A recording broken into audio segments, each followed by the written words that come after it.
think about last year again because of COVID, it's really remarkable what they accomplished. So to get everybody back, to have an off-season program, to be there with Byron Leftwich, to really understand the offense to a whole nother level, hopefully have all your stars back for a year that healthy. And oh, by the way, O.J. Howard, who missed a lot of time last year, they should be better on offense. And defensively, Todd Bowles, to me, he's on the very, very short list of head coaching candidates for next year. I think this is a team that's complete, and I expect them to be back in the Super Bowl. Mike, great stuff. Good to talk to you this morning. Thanks so much. All right, thanks, guys. Appreciate it. Kia, I'll wire over that $93,000 today, and maybe that starts a good conversation between us. Get you to pick up the phone. We'll see. Thanks, Mike. I had to laugh, though, at the whole country club thing, the renewal. They're just $55 a month, all on America's largest, most dependable networks. Straight Talk Wireless, compatible device required. See straighttalk.com.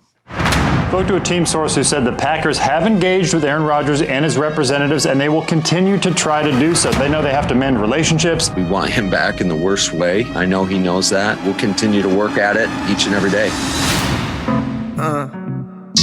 Prize the devil. Well, it wouldn't be a show, and it wouldn't be the 6 o'clock hour if we didn't mention Aaron Rodgers by name. But there is something really interesting going on with Aaron Rodgers that is kind of funny. Let's bring in Mike Tannenbaum, our ESPN front office insider, who joins us on the Goodyear Hotline, brought to you by Goodyear, helping you discover the road ahead. Goodyear, more driven. Mike, good morning. So, in the world of NFL media and the way we like to cover things and react to things, if you're in a front office and you hear that Aaron Rodgers has renewed his membership to Green Bay Country Club for the rest of the year, are you thinking, oh, okay, he's coming back? Or are you just laughing at the fact that we're looking for anything to react to? Maybe a little bit of each, but, look, I think something did happen last week that could be an opportunity, which is if the Packers ultimately agree to waive the fines, about $93,000, it is a way to hopefully rejuvenate talks if I'm the Packers. And when you're in this situation, and I've been there, you're looking for any sort of creative way to sort of reinvigorate things. So I would call up and say, hey, look, $93,000, that's a lot of money. And most people, we know that's not a lot to Aaron. But symbolically, we would like to sit back down and see if we can get things figured out. $93,000 is not going to figure it out if I'm Aaron Rodgers. Nah, never mind. You keep your little $93,000. He's not talking. He's not picking up the phone, Mike, for $93,000. Yeah. Key and I have had similar conversations over $93,000, so I'm not surprised by his response. Well, look, if Aaron Rodgers, okay, so right now you got Jordan Love, you have Blake Bortles, and I don't even know who the 3 and 4 guy that they would have in camp would be. Is there somebody else that's out there if Aaron Rodgers decide to stick to his guns and stay in California or Hawaii or wherever he's vacationing? Is there another guy at the quarterback position that they may look to?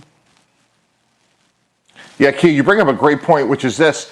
If I'm the Packers, I'm doing everything I can to get him to come back, including hopefully seeing that country club membership being renewed. However, I have to scour. If I'm the Packers, the verb I'm using, I'm scouring for any quarterback. That can include Nick Foles. I'm going to monitor that Russell Wilson situation. I don't think that's going to happen. Is it Jimmy Garoppolo? Is it Gardner Minshew? Whatever could be out there, I'm going to look at any and all possibilities. Is it Joe Flacco? Because I have a really good football team, and if Jordan Love just isn't ready, which is no fault of Jordan Love, he basically didn't get a chance to practice last year because of COVID. We know Bortles isn't good enough, so I'm going to scour any alternatives I can get to give ourselves a chance to win this year.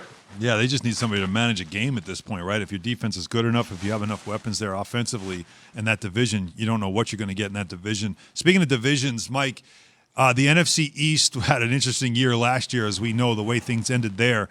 But with Dak Prescott coming back to the Cowboys, what are you expecting from that offense? And do you think it's enough to overcome what's going to be a fairly young, still defense that has a lot to prove?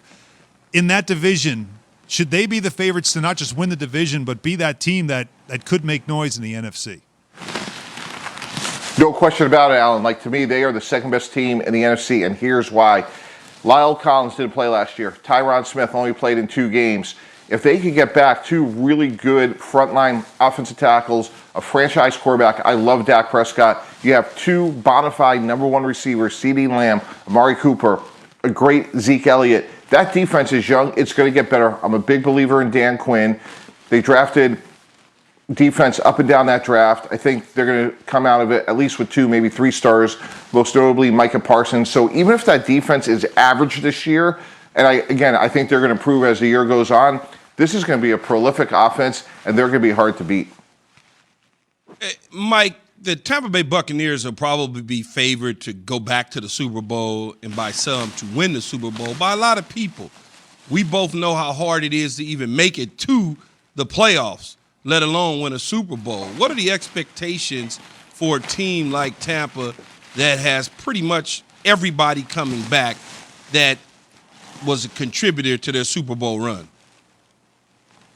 You know, Key, if they don't make it to the Super Bowl, it's a